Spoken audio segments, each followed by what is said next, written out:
आइए जानते हैं बिहार के हर जिला हर क्षेत्र की फटाफट 50 बड़ी खबरों को केवल 10 मिनट में। साथ ही आज इस वीडियो में हम लोग जानेंगे कि सरकार ने गरीबों के लिए कौन कौन सी योजनाओं का शिलान्यास किया और साथ ही महिलाओं को 2 लाख रुपए कब से मिलेंगे और ई श्रम कार्ड धारकों को 3,000 रुपए कब से खाते में आएंगे और गरीबों के लिए सामान के साथ बिजली, पेट्रोल, डीजल, सोना, चांदी कब से सस्ता हो जाएगी और नियमों में क्या क्या बदलाव हुए हैं। सब कुछ आज इस वीडियो के माध्यम से जानेंगे। तो चैनल में पहली बार आए हैं तो वीडियो को लाइक करके चैनल को सब्सक्राइब जरूर कर दें और कमेंट में अपने जिला, अपने शहर का नाम जरूर बताएं। जो महिलाएं गैस चूल्हे पर खाना बनाती हैं उनके लिए बड़ी राहत की खबर है। फरवरी और मार्च महीने में उन्हें 2 महीने का गैस सिलेंडर बिल्कुल मुफ्त दिया जाएगा।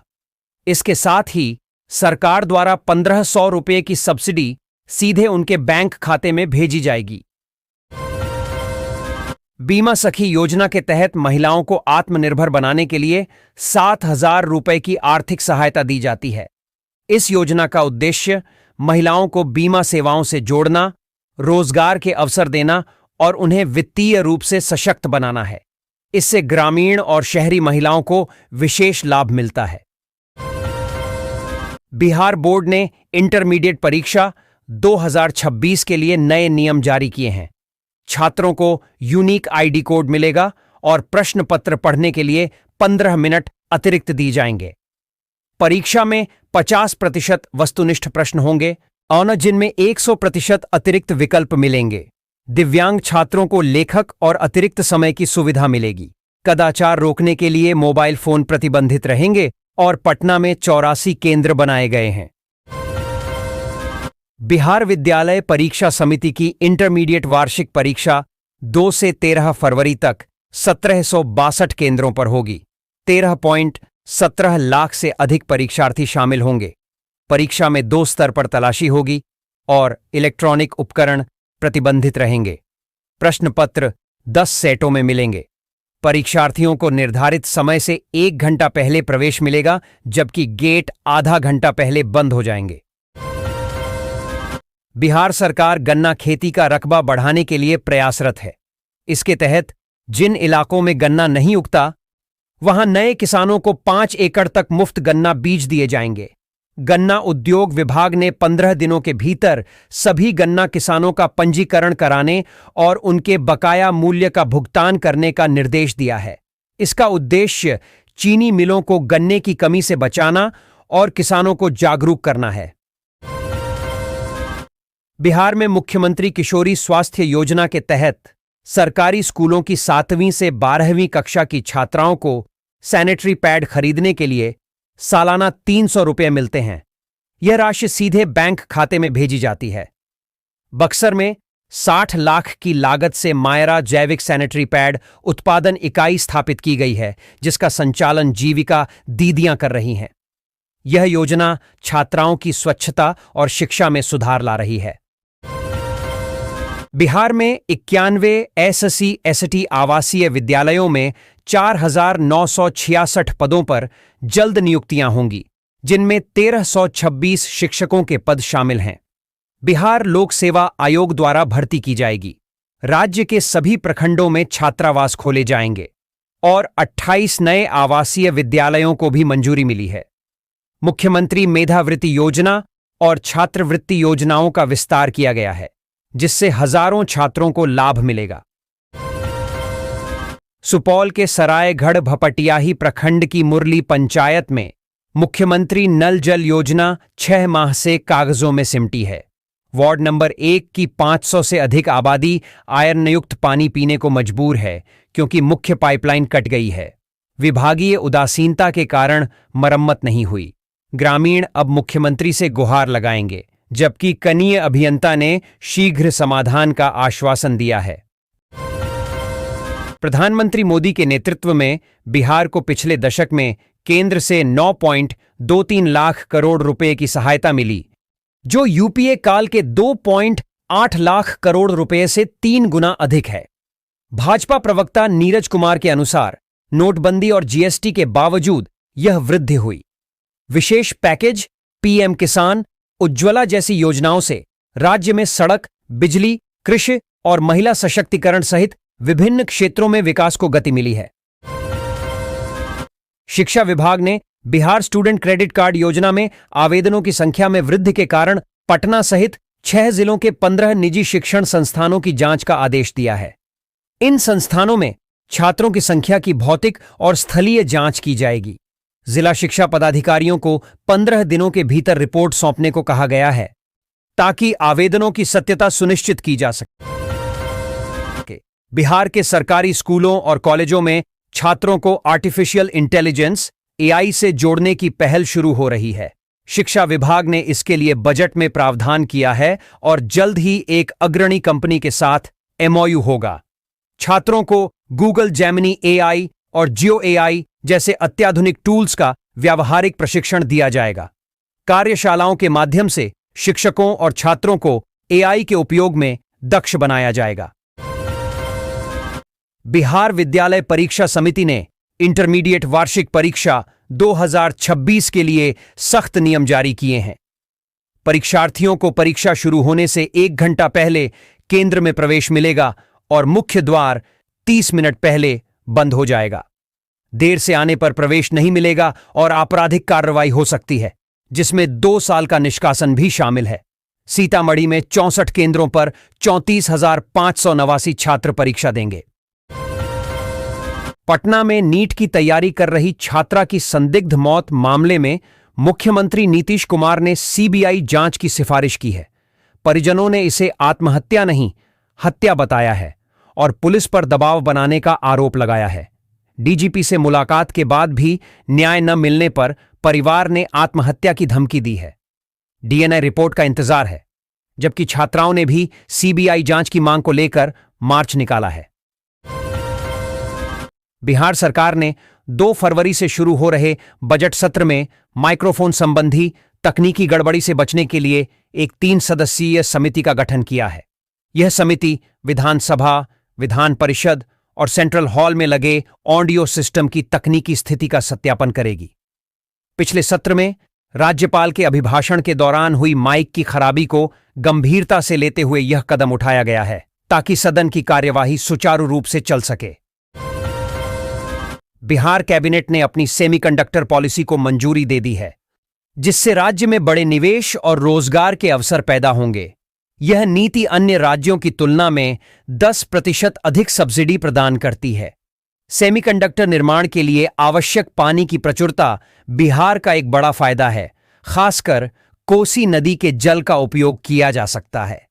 हालांकि बिहार को इस क्षेत्र में अन्य राज्यों से कड़ी प्रतिस्पर्धा का सामना करना पड़ रहा है। मुजफ्फरपुर में सरकारी योजनाओं का लाभ हर किसान तक पहुंचाने के लिए 2 से 6 फरवरी तक विशेष महाअभियान चलाया जाएगा।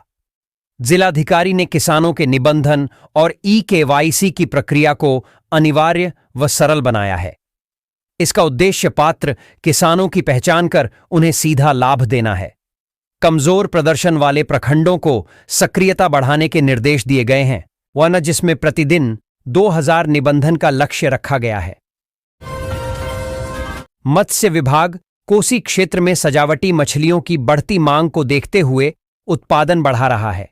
सहरसा में 2 नई इकाइयां स्थापित होंगी, जिससे स्थानीय लोगों को उचित मूल्य पर गोल्ड फिश, क्लाउन फिश सहित 20 प्रकार की मछलियां मिलेंगी। यह योजना पुरुषों को 40% और महिलाओं को 60% अनुदान प्रदान करती है, जिससे स्वरोजगार और महिला सशक्तिकरण को बढ़ावा मिलेगा। सहरसा भविष्य में सजावटी मछली उत्पादन का केंद्र बन सकता है। तेजस्वी यादव ने नीट छात्रा दुष्कर्म हत्या मामले की CBI जांच पर बिहार सरकार पर हमला बोला है। उन्होंने कहा कि यह राज्य के प्रशासनिक ढांचे की विफलता है, जो जघन्य अपराधों को सुलझाने में अक्षम है। तेजस्वी ने आरोप लगाया कि सरकार हेडलाइन मैनेजमेंट कर रही है और पुलिस पर अविश्वास जता रही है। उन्होंने नवरुणा कांड का हवाला देते हुए CBI जांच के हश्र पर भी आशंका जताई। बिहार सरकार नए वित्तीय वर्ष 2026 से 27 में लगभग 80,000 करोड़ रुपए का कर्ज लेने की योजना बना रही है। विकास कार्यों और घोषणाओं के क्रियान्वयन के लिए धन की आवश्यकता है।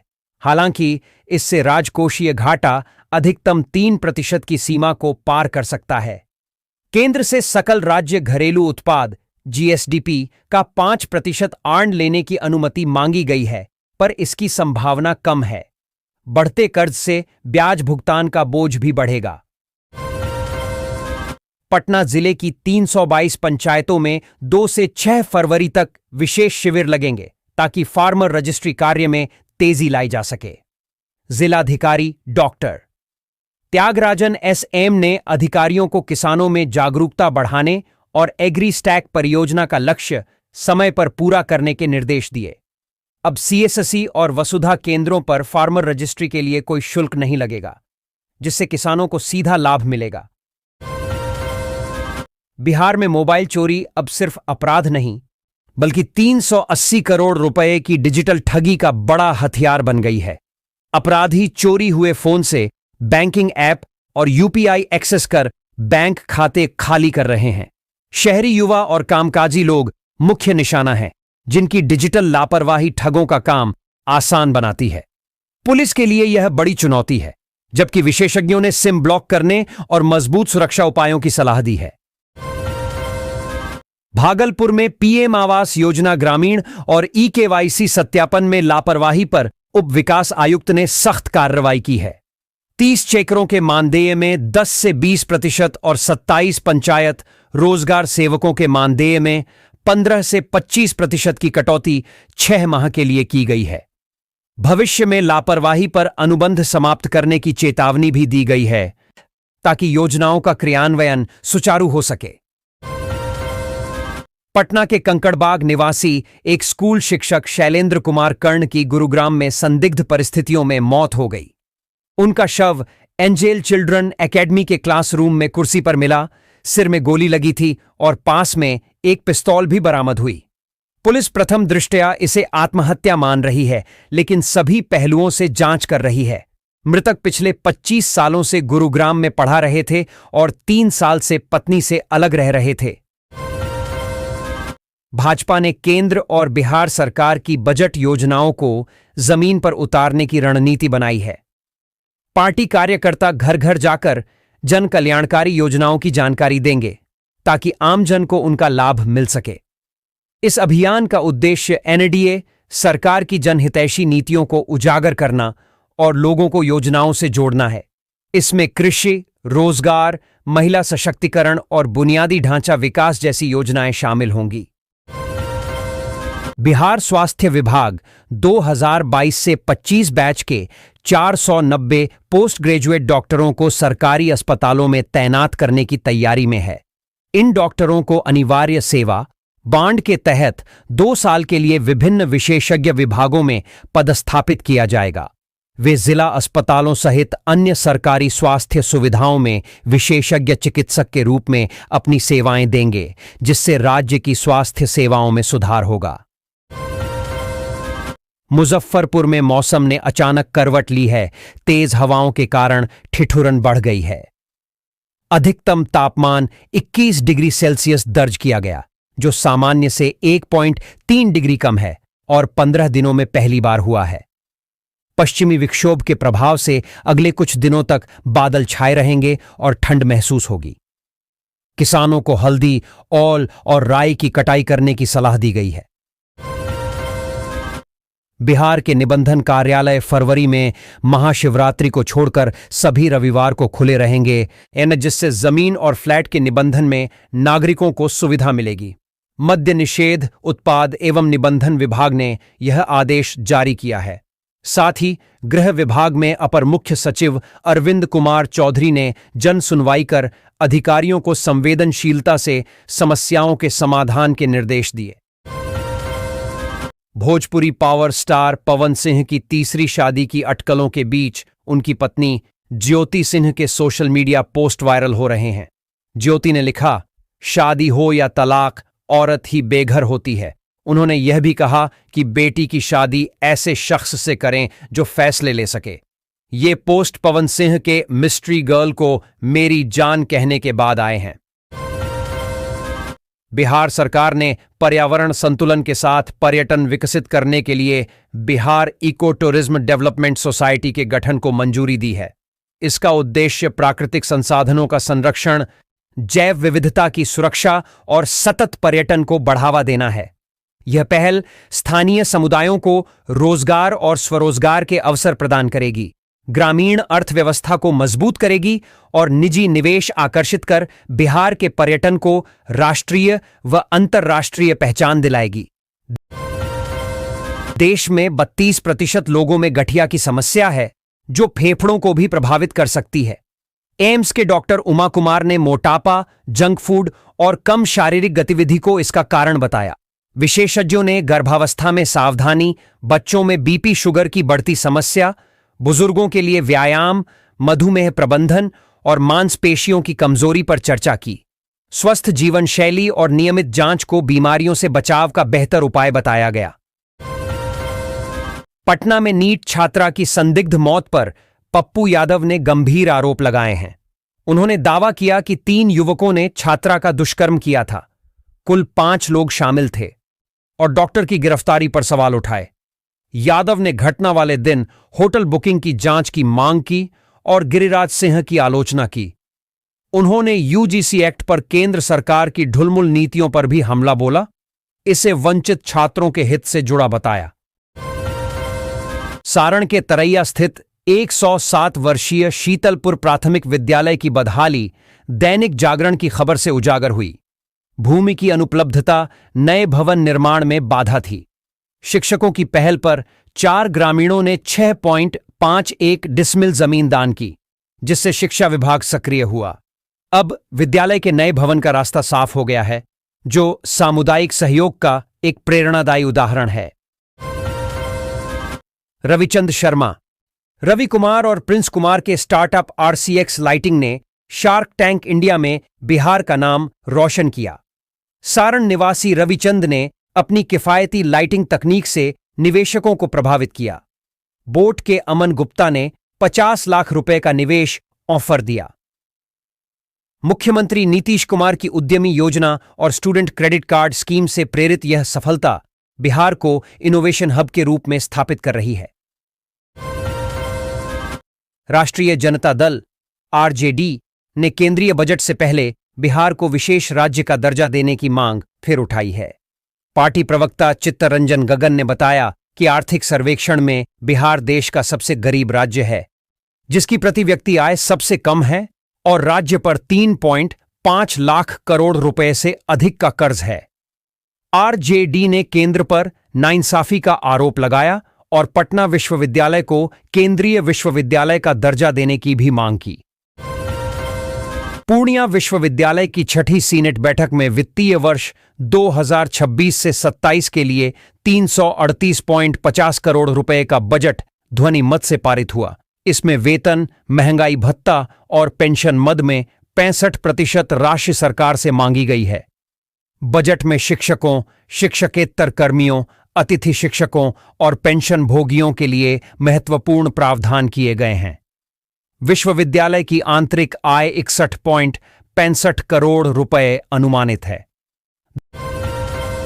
दानापुर रेल मंडल के अंतर्गत आरा जंक्शन से गुजरने वाली विभूति, कुंभ, उपासना और हिमगिरी एक्सप्रेस अब सुपरफास्ट से मेल एक्सप्रेस श्रेणी में बदलेंगी। यह बदलाव 14 अप्रैल से लागू होगा। रेलवे ने इन ट्रेनों के परिचालन समय और ठहराव के कारण यह निर्णय लिया है। इससे यात्रियों को सुपरफास्ट चार्ज के रूप में लगने वाले 15 रुपये की बचत होगी, जिससे किराया कम हो जाएगा। एसोचैम बिहार अध्यक्ष विवेक साह ने बिहार के औद्योगिक विकास हेतु बजट 2026 से 27 में बड़े निवेश की मांग की है। उन्होंने कहा कि राज्य को राष्ट्रीय विकास दर के साथ लाने के लिए उद्योग केंद्रित नीतियों और बजटीय हस्तक्षेप आवश्यक है। बिहार को पूर्वी भारत का टेक हब बनाने के लिए defence corridor, semiconductor park, megatech city जैसे परियोजनाओं को पर्याप्त समर्थन की उम्मीद है, जिससे राज्य का गुणात्मक विकास होगा।